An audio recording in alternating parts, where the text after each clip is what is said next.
अस्सलामुअलैकुम दोस्तों, जैसा कि हम जानते हैं कि कार प्राइसेस में फिर इजाफ़ा कर दिया गया है। तो आज की वीडियो स्पेशली इसी टॉपिक के ऊपर है कि कार प्राइस क्यों बढ़ाई जा रही हैं।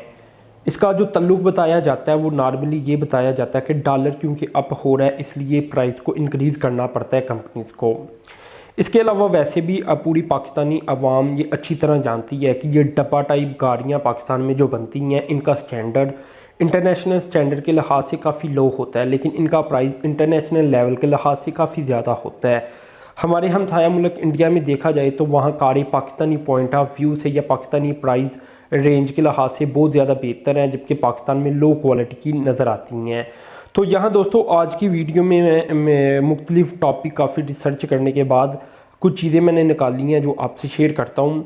यहाँ सबसे पहले अगर प्राइस की बात की जाए तो यहाँ लकी मोटर्स की जानिब से बताया जा रहा है कि 2,28,000 से 5 लाख तक लोकली और जो वो इंपोर्ट करती हैं प्योर गाड़ियाँ इनके ऊपर इतना इतना प्राइस बढ़ा दिया गया है। कुछ गाड़ियाँ पाकिस्तान में आपको ये पता है कि असेंबल भी होती हैं, तो उनसे लेकर इंपोर्ट करने तक की गाड़ियों की बात कर रहा हूँ। इसके बाद अगर टोयोटा की बात की जाए तो उन्होंने 1,40,000 से 5,80,000 रुपये बढ़ा दिए हैं। इसके अलावा बाकी कंपनीज भी बढ़ाती चली जा रही है, जैसे कि अटलस कार हुंडा जो एक गाड़ी है तो इसकी कीमत ही 1,30,000 से बताया जा रहा है 4,85,000 रुपये तक बढ़ा दी गई है इसके मुख्तलिफ वेरिएंट्स के ऊपर। तो इसी तरह हर गाड़ी तकरीबन पाकिस्तान में महंगी से महंगी होती चली जा रही है और ये गालबन इस साल के दूसरी बार होने जा रहा है। इससे पहले अप्रैल में गालबन ये किया गया था।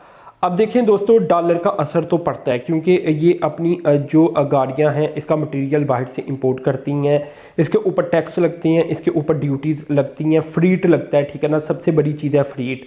वो कहती हैं कार कंपनीज़ का जो दावा है वो ये है, वो कहती है कि फ्रीट चार्जेस बहुत बढ़ चुकी हैं जिसकी वजह से जो रेट है वो इंक्रीज़ किए गई हैं, ठीक है ना। पहले भी यही कहते थे, अब भी यही कह रही हैं। और जो फ्रीट चार्जेस इंक्रीज़ करने वाली बात है वो तो चलें ठीक है कि फ्रीट चार्जेस बढ़ चुकी हैं, इसमें कोई शक व शुबा नहीं रहा, पहले की निस्बत काफ़ी ज़्यादा हो चुकी हैं। इसका एक रीज़न ये है कि कोविड-19 की वजह से काफ़ी मुश्किलात रही और अब जाकर 100 बूम आ रहा है तमाम चीज़ों के अंदर, तो कंटेनर की भी शार्टेज हो गई है, तो इसलिए फ्रीट चार्जेस बढ़ती चली जा रही हैं। और ये एक वैलिड चीज़ बनती है, एक वैलिड पॉइंट बनता है कि अगर कार प्राइजेस को देखा जाए तो उसके पीछे फ्रीट चार्जेस भी अब बढ़ चुकी हैं। दूसरा जो पॉइंट बनता है वो मटेरियल का बनता है। मटेरियल इंपोर्ट किया जाता है, फ्रीट चार्जेस भी डॉलर में, जो मटेरियल इंपोर्ट किया जाता है वो भी डॉलर में किया जाता है, तो इस लिहाज से भी ये पॉइंट ठीक बनता है। लेकिन दोस्तों एक लिहाज से ये पॉइंट ठीक नहीं बनता क्योंकि जब प्राइस पिछली बार इन्होंने इंक्रीज़ किया था तो तब डॉलर तकरीबन 170 रुपये के करीब ही था, 165 रुपये से ऊपर था। तो इस लिहाज से देखा जाए तो अब डॉलर में कोई ज़्यादा फ़र्क नहीं पड़ा। अब भी डॉलर 170 रुपये हुआ था तो अब 172-73 के ऊपर वापस पहुंच चुका है। तो बताने का मकसद ये है कि तब जब इंक्रीज़ किया गया था प्राइस तो उन्होंने डाउन प्राइस नहीं किया, प्राइस को कम नहीं किया गया कि अब डॉलर नीचे आ चुका है तो अब प्राइस को कम कर दिया जाए।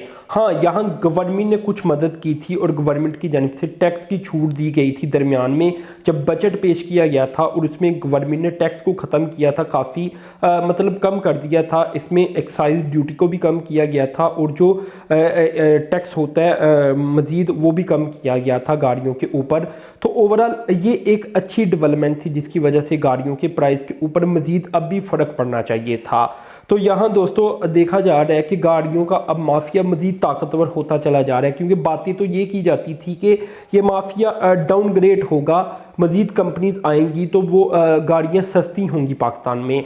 लेकिन गाड़ियाँ सस्ती होने की बजाय जो गाड़ियाँ आ भी रही हैं वो भी महंगी बन रही हैं, और जो पहले से यहाँ अपना एक बिज़नेस बनाकर बैठे हुए हैं वो भी गाड़ियाँ महंगी ही बेच रही हैं। और यहाँ प्राइस में कोई 10, 15, 20 हज़ार का फ़र्क नहीं पड़ रहा, यहाँ लाखों की बात हो रही है, लाखों के अंदर एक एक गाड़ी का प्राइस इंक्रीज़ किया जा रहा है। तो ओवरऑल देखा जाए तो ये इस साल ही ऐसा लगता है कि सिर्फ कार में जो असेंबलर्स हैं उनका, क्योंकि उन्होंने प्राइस काफ़ी ज़्यादा इंक्रीज़ किया है इस साल के अंदर, पीछे भी इंक्रीज़ किया था, अब भी इंक्रीज़ कर रही हैं। और अब बताया ये जा रहा है कि डॉलर क्योंकि 180 रुपये तक जाएगा, जो कि खबरें आ रही हैं, ठीक है ना। अगर ऐसा हो जाता है तो इस लिहाज से फिर प्राइस मज़ीद आगे ये जाकर इंक्रीज़ करेंगे, क्योंकि इन्हें कोई रोकने वाला तो है नहीं।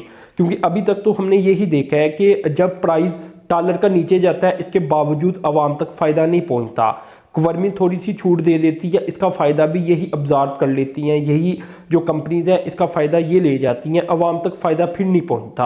अब स्टैंडर्ड वाइज देखा जाए तो गाड़ियां पाकिस्तान में लो क्वालिटी की बनती हैं, डब्बे ही बनती हैं एक किस्म के, लेकिन प्राइस वाइज देखा जाए तो बाहर वाले ममालिक के लिहाज से पाकिस्तान में गाड़ी बड़ी महंगी बन रही है। तो ओवरऑल दोस्तों इसके काफ़ी ज़्यादा चांसेस मौजूद है कि गाड़ियों का प्राइस एक बार फिर बढ़ेगा और इसमें काफ़ी अच्छा खासा इजाफा रिकॉर्ड किया जा सकता है अगर तो डॉलर इसी तरह ऊपर जाता रहा, क्योंकि डॉलर 1 रुपया जाएगा माफिया 10-15 रुपये बढ़ा देगा। ये मतलब 1 रुपये के लिहाज से मैं ये बता रहा हूँ, लेकिन गाड़ी का ओवरऑल प्राइस आप देखें कि लाखों रुपये बनता है, ठीक है ना, क्योंकि $1 की तो गाड़ी नहीं आनी ना, तो इस लिहाज से ये लाखों रुपए बनते हैं जो कि अवाम की जेब से बटोरे जाती हैं। और क्योंकि पाकिस्तान एक डेवलपिंग कंट्री है, पाकिस्तान अभी ग्रो कर रहा है, यहाँ के लोगों की इमोशन चेंज हो रही है, लोगों का लाइफस्टाइल बदल रहा है आहिस्ता आहिस्ता, तो गाड़ियाँ लोग ले रही हैं। लेकिन अगर गाड़ियाँ एक किस्म का वो कम्बिनेशन बनाकर जिसे कहती हैं कि इकट्ठे ही महंगी कर देती हैं, क्योंकि तकरीबन सभी ब्रांड की जानिब से गाड़ियाँ महंगी की जा रही हैं, तो इसका मतलब ये है कि इनका कम्बिनेशन है, इन्होंने साथ मिलकर चलना है। और एक ये माफिया ऐसा काम करता है कि अवाम की सुनी नहीं जाती, गवर्नमेंट भी इनके आगे बेबस नज़र आ रही है इस वक्त अगर देखा जाए। तो खैर दोस्तों ये मालूमात मैंने आपसे शेयर की, तो अपने चैनल को सब्सक्राइब कर देना, साथ में जो बेल के आइकान पर क्लिक कर देना। अब तक के लिए इतनी था, अल्लाह हाफिज़।